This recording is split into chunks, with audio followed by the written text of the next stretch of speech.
T-minus 4 hours until the Yanks go marching in, and I don't even think he gets the stadium in a shot. There it is. We're on our way. All right, the soccer weekend continues here in Nashville. U.S. men's national team taking on the top hat of America, Canada. Huge World Cup qualifier. We got to get all 3 points. This is our only home match in this current rotation of games.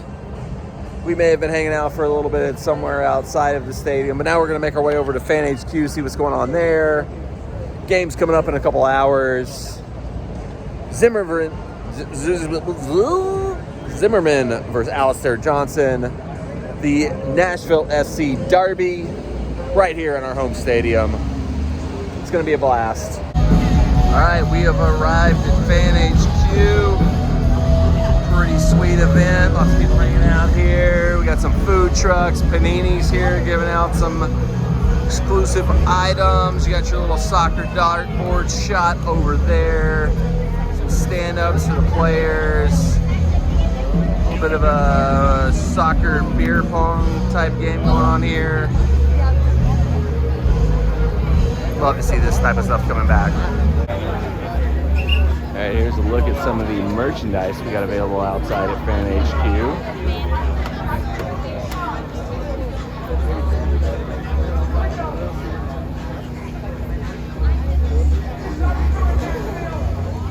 I don't know exactly what it's supposed to be, but I got this cool Christian Pulisic, cool Panini towel thing for Christian Pulisic.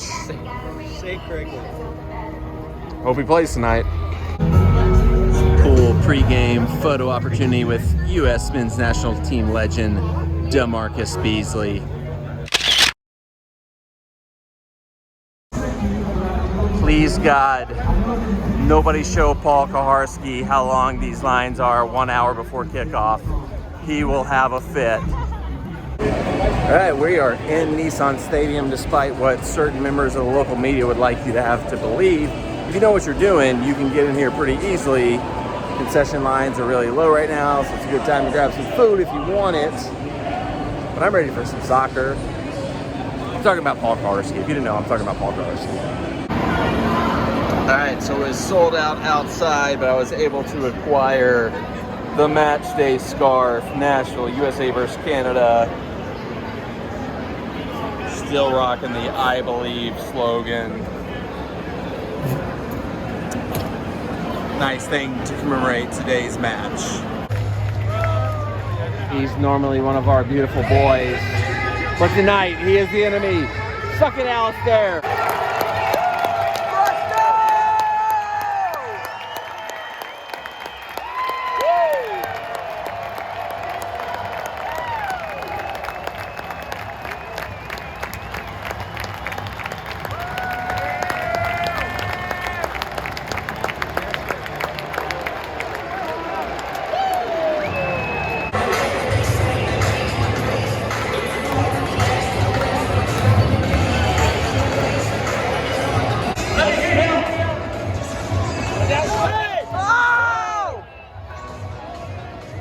Kill somebody!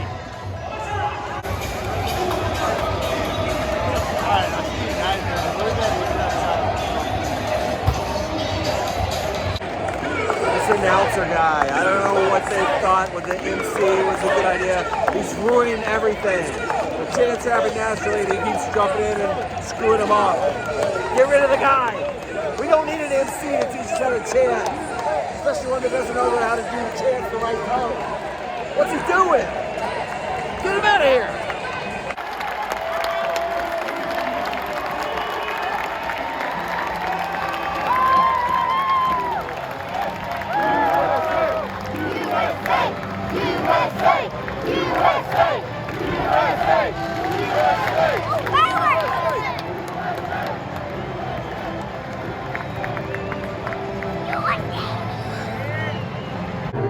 Oh, say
So taking a quick break to try out Martin's in the stadium for the first time. I went with the barbecue nachos.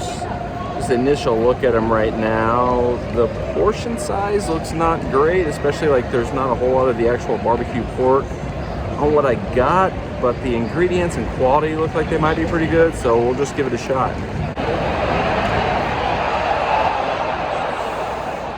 So close. All right, so I think I got a chipper that looks like it's got a pretty good set of the ingredients on the barbecue nachos from Martin's here at Nissan Stadium, so Bon Apple Teas.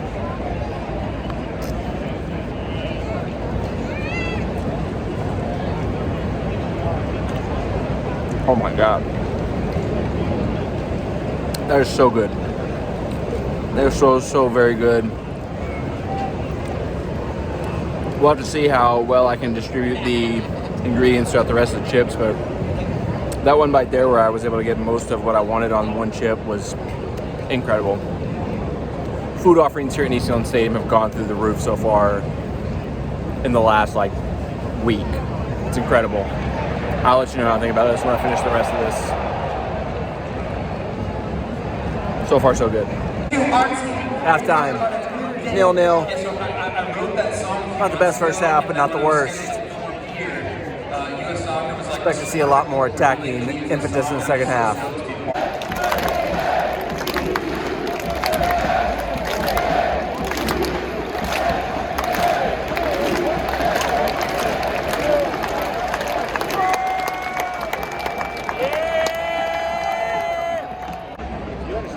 Not a big event. Looks like it's going to be on the block.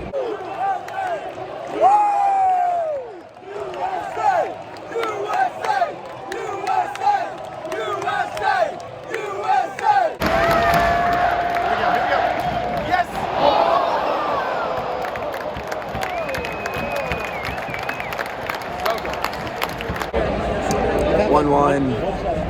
1-1, bad ball watching in the back. Brooks lost his man.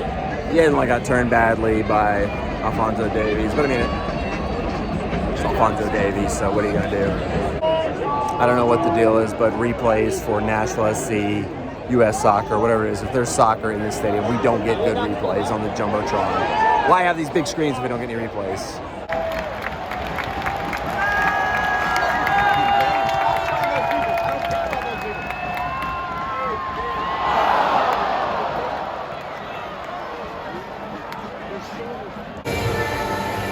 I think this guy right here is Hispanic Clay Travis. I don't know who he is for sure. I lost all respect for this man when he said he doesn't like chicken wings.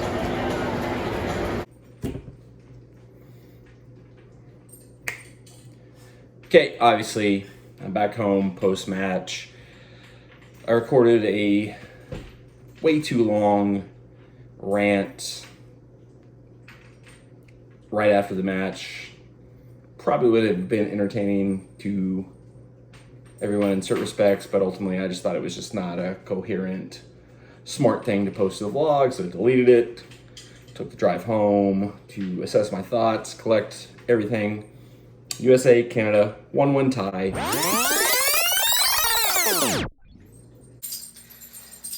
Quick interlude from Future Matt here. Turns out, after I deleted the original long rant, I decided to go into another long rant. So I'm going to save you the trouble of watching through that and let you know that's what's left of the vlog from here on out. If you don't want to see me rant and give my thoughts on the match, skip on over to the what? Chill out! I'm alone in a house with all 20 animals that we have. Why did everybody leave me alone like this? Get home soon, Jesta and Sissy. If you don't want to see me rant and give my thoughts on the match, jump over to whatever else you watch on YouTube now. Makeup tutorials, who knows what. That Ryan kid opening toys. Jump over to that and watch those now. But before you leave, subscribe to the channel, like this video, give it a thumbs up, and give me your comments on the USA soccer game if you watched it. If you didn't, I don't know why you watched this entire vlog if you're not a US soccer fan. There was nothing here for you. But for those of you who do want to stick around and see what else I had to say about the match, I'll throw it back over to Pass Matt now. No excuses, terrible result. USA has to win home games in CONCACAF World Cup qualifying, especially, if they're not going to get the 3 points at easier road opponents like El Salvador, like we had earlier this week. We have to collect these 3 points. Canada is a much better team than they used to be. It's not a guaranteed win the way it used to be. They've got great players like Alistair Johnson.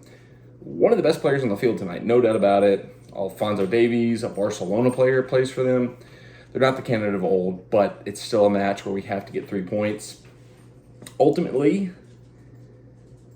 their shape, their strategy, their game plan beat ours.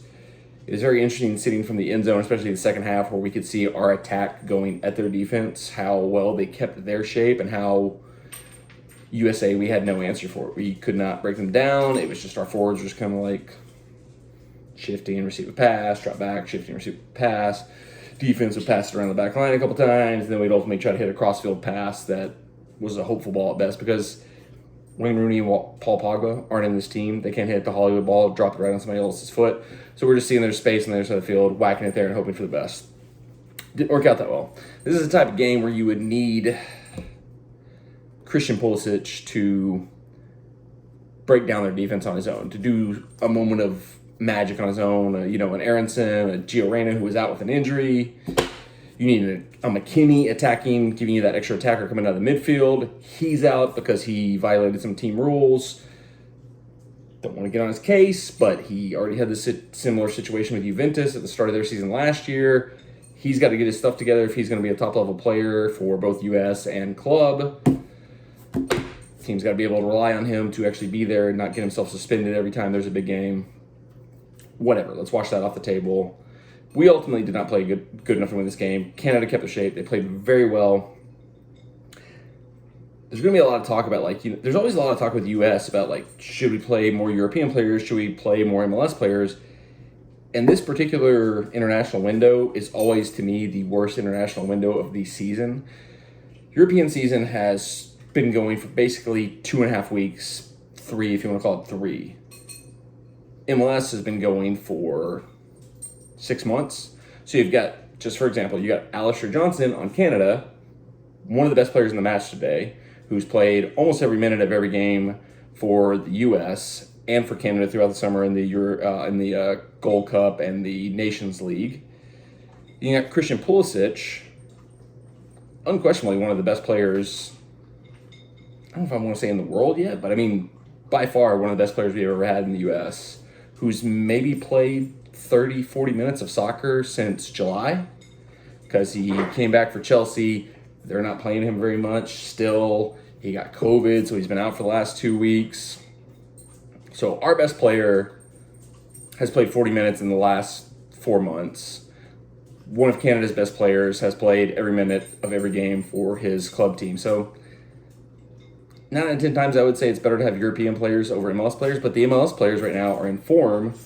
The European players are just now starting to round into form, if even that, because Pulisic, who's only played 40 minutes, hasn't had the opportunity to do that. But I hate this break. It's too early in the European season, which the whole FIFA calendar is based around the European season, not the MLS season. Can you chill out? It's way too early in the calendar. I don't know why we have 3 games in this break, and I think this is the other problem with this particular break, is that I think Greg felt overly compelled to overly manage these 3 games. He's very calculated in who's got to play what minutes. Because I can't think of any other reason why Tim Ream would start a game, period, unless he just looked at his numbers and said, okay, we have to start our extra center back in one of these games. We'll start Tim Ream in the easier game against El Salvador. I can't understand why he would not have brought on any of our alternate attackers, strikers tonight earlier, other than the fact that they played a lot in the first game, and he knows they're going to play a lot in the third game, so he has to manage Sargent, Conrad, those type of players' minutes. I also think if that's the case, he misdecided what player to play in what game. This is the game where we needed quicker players who would get on the ball and turn and go at the defense. P-Fuck just stops the ball, holds it up. He's great if that's what you want your striker to do, but this is not the game we needed a striker to do that. It's very similar to the issue that Nashville SC has with Cadiz. Cadiz is very good at what he does, being a big, strong, physical striker who can hold the ball up, stop the ball, be a target player. But Nashville SC at their best is a team that attacks fast, counterattacks, turns, gets on the ball, and drives at defenses. That's what Sapong does really well. That's what we are expecting at some point in time Ake Loba to do really well. Cadiz doesn't do that. PFOC doesn't do that for the U.S. team. So in a game where we needed somebody who would get on the ball, turn, and drive it at the defense of Canada that was really good about keeping their shape, keeping their discipline, PFOC just kind of sat there, held the ball, didn't do too much. And we waited way too long to change it. I think it's because Greg was over-managing the minutes, how many minutes he thinks everybody should play, which is not his fault because there's no reason we should be playing 3 huge World Cup qualifiers in 6 days. I don't know how this ended up being the schedule for this, but it's absolute insanity. He probably overthought it. And that's, I think, a large part of what has been the problem in the first 2 games in the team selection is that he's overthinking who's got to play what minutes and whatnot. Overall, terrible result. You have to get 3 points at home in World Cup qualifying. I've talked way too long once again after I said I was going to delete the earlier long rant. One more game in this cycle before the teams all go back and do whatever they do. We cannot come out of this with anything less than 3 points the next game. And it shouldn't be that way. Honduras is not a game on the road you want to go and have to get 3 points. That is not the situation you should be in, but that is where we're at. And it is unfortunate. Overall, the game atmosphere, it was so great to have a big-time U.S. soccer game back here in Nashville. Fun day. I loved every minute of it. The stadium was rocking. The support was so good. I wish the result had matched it. For anybody who's still saying that Nashville is not a soccer city, anybody who's saying, why is it a big deal if there's only like 40,000 people in the stadium, shut up. Shut up. At this point, you're just a troll. You're just trying to get clicks, and you're an idiot. There's no other explanation for it. Because, I mean, if you were in that stadium tonight, you would get it. If you'd been at the stadium for any of the Nashville SC games this season, you would get it. But you don't. You got your... And I think the blinders that these people have are weirdly orange tinted, if you know what I'm saying. So, if that's you, shut up. Don't say anything else. But do subscribe to my channel because I will be happy to guide you into enlightenment. I don't know what I'm even talking about anymore. Like, subscribe, comment, share. USA, if you're watching this, you're probably not. I don't know why anybody from the USA team would be watching this, but you got to get the 3 points against Honduras. It's not a game that should be a must-win because going to Honduras and winning is going to be very difficult. But we got to get 3 points at this point in time. This is where we're at. Good luck. I'll be watching. I'll be cheering you on. Always and forever. Oli will be there too. I can't promise any of my other animals will be supportive. They are fair weather fans.